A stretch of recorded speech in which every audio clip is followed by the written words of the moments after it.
Hey guys, Barbara here. First of all, Happy New Year to you. Happy New Year 2017. I know that this is the time of the year when most people go on some type of diet or fast, and I know that a lot of the Christians are getting ready to do the Daniel fast. So I've created a video playlist of 5 videos in which I share with you some unique recipe ideas and menus that will keep you compliant on the Daniel fast. This first video in the series is called the haul video. And this is where I'm going to take you shopping for items that you can have on the fast. I'm going to tell you the items that you cannot have. I'm also going to share with you why Daniel did the fast. And I'm going to show you how to make vegetable stock from scratch, tomato sauce from scratch, and a fruit sauce from scratch, because I believe these 3 things are going to be vital in getting you through the next 21 days. So let's get started. You're watching The Bare Pantry Show.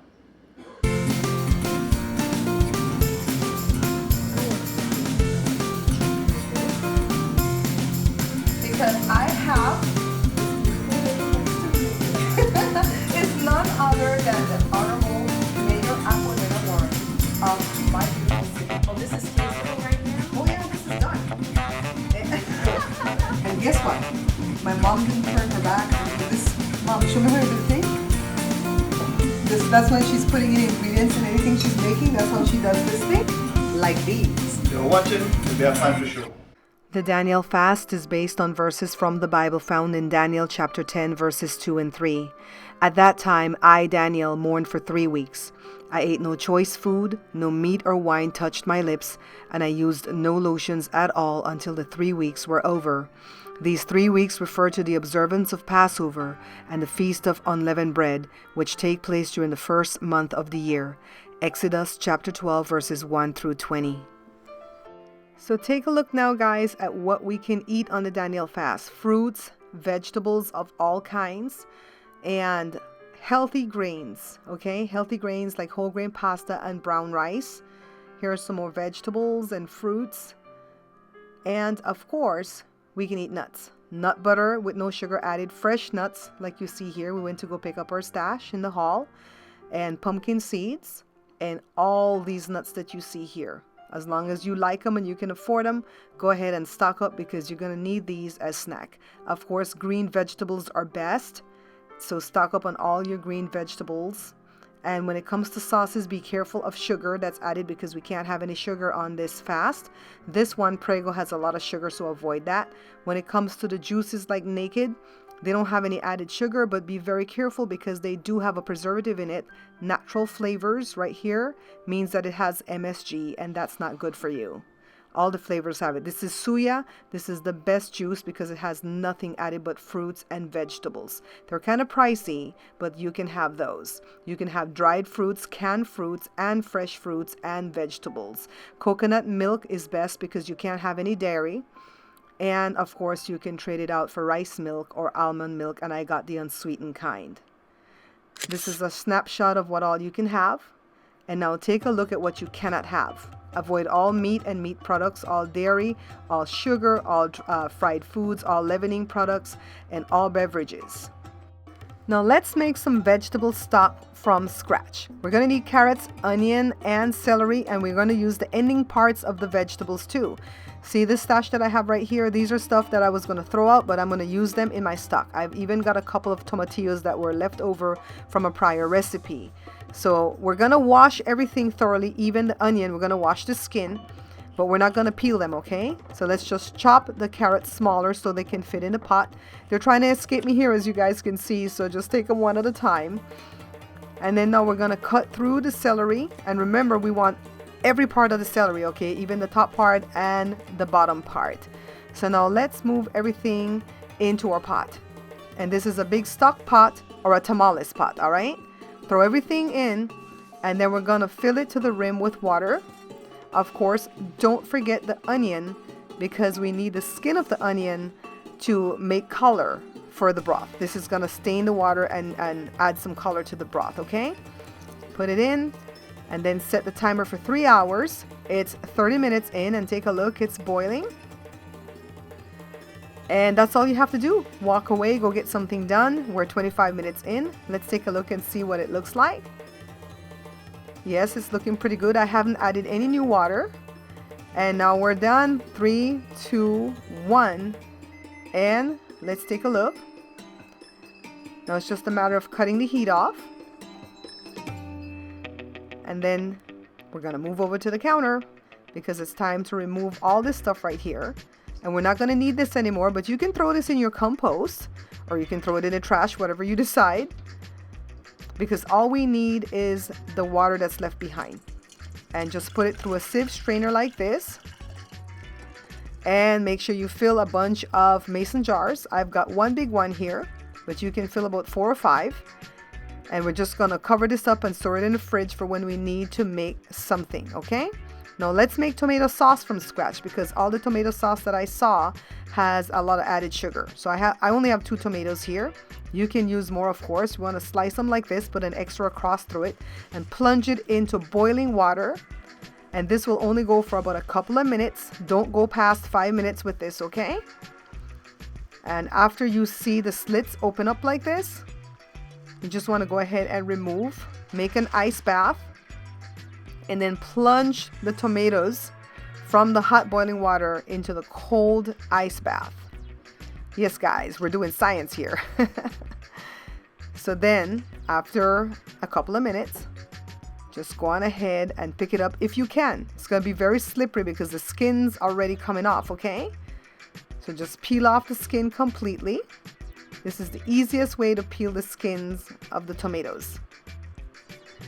And then just go on ahead after you're done peeling both. Cut it open and just remove the inside parts that's kind of hard or tough. And also remove all the seeds because we don't want any seeds in our tomato sauce. So I'm putting it through a strainer because I want to get every last part of this tomato. So now we're just going to go ahead and blend. We're going to actually puree. And then now it's a matter of cooking the tomato sauce. Take a look at it though, see? Gorgeous, right?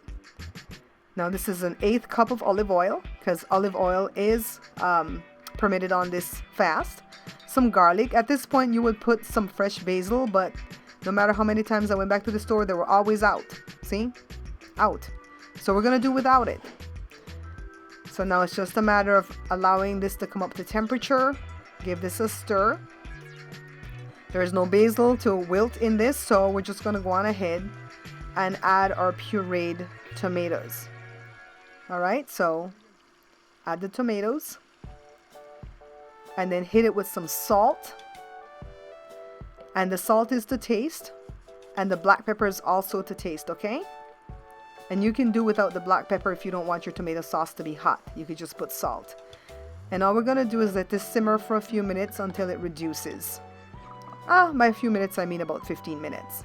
And our sauce is ready.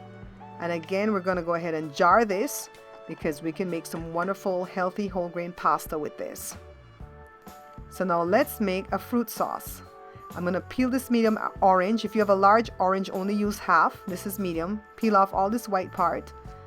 And then we're going to plug it, as we say in Belize. Just open it up like this.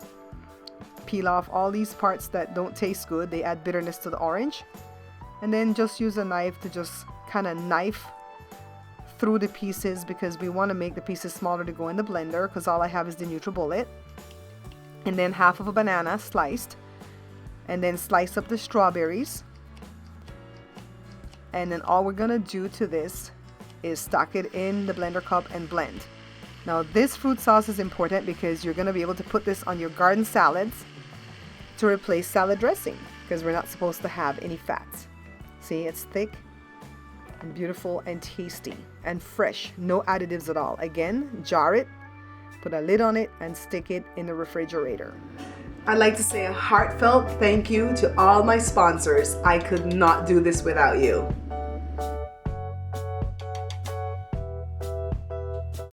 The first thing that Joe is doing is opening the coconuts. And if you notice, he's using coconuts with a brown shell because this is the type that you need to make milk or coconut oil, okay? Now the coconut has somewhat of a face, and if you poke at the hole that looks more like the mouth, you can actually pour the water out, but you don't want to drink this water because it's kind of icky. It also has a vein, and if you take a hammer or the back part of the machete, you can also get it open. So that can be a little bit more safer than what Joe was doing with kind of chopping it with the business end of the machete, okay? But Joe's a pro, so that's what he does. So see, they're opened. He bought 7 coconuts, but only 5 was good. 2 of them was kind of rancid, so he decided not to use those. So he is carefully taking the coconut from the shell, and some people have suggested in the past that you can heat it up to get it out more easily, but this is the way Joe knows how to do it, so he does it very carefully. And then he puts the pieces in the blender along with some water, and he blends. This part's very easy. The hardest part is removing the coconut from the shell. As you can see, it was easy to open the coconut when you use the back end of the machete along the vein of the coconut shell, but taking it from the shell is still a little bit difficult, so be careful that you don't stab yourself. So he's putting all the flakes and the liquid in this big bowl, and then of course his hands are clean, and he's squeezing all the milk out of the coconut flakes. So this is coconut milk. You can actually use this on your cereal, all right? So now if you want to make coconut oil, cover the milk and leave it on the counter overnight. And then the next day, you just go ahead and use a skimmer to skim all the cream off the top. The stuff that's left behind is not coconut oil, okay? Some people have asked me that in the past. That's just water. So carefully use the skimmer to skim this beautiful rich cream. And you can actually use this cream in rice and stuff like that to make it rich, okay? So now we're just going to cook this on medium heat for at least a half hour. And you're going to know that coconut oil is being formed when you start seeing the cream turn to something that looks like popcorn inside. See? All these little pieces right here looks like popcorn. Then you know that what's left behind is actually coconut oil. At this point, remove it from the heat. You see how it got brown? The edges got brown. And then just pour it through a strainer. Some people will pour it through a cheesecloth. You know, do that if you'd like, but the strainer is fine. And what we have here is pure, unadulterated coconut oil. See? Rich, beautiful, smells amazing, good for the skin and good for consumption. Put it in a bottle. We got a little bit less than a cup out of 5 coconuts.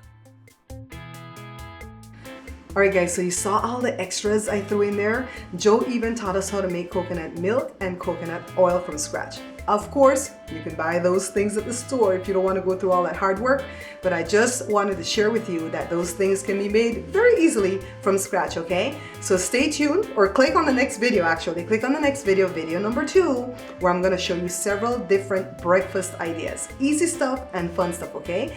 Thank you guys so much for watching the show, for liking, for sharing, for subscribing, for commenting, and I'll see you guys in the next video.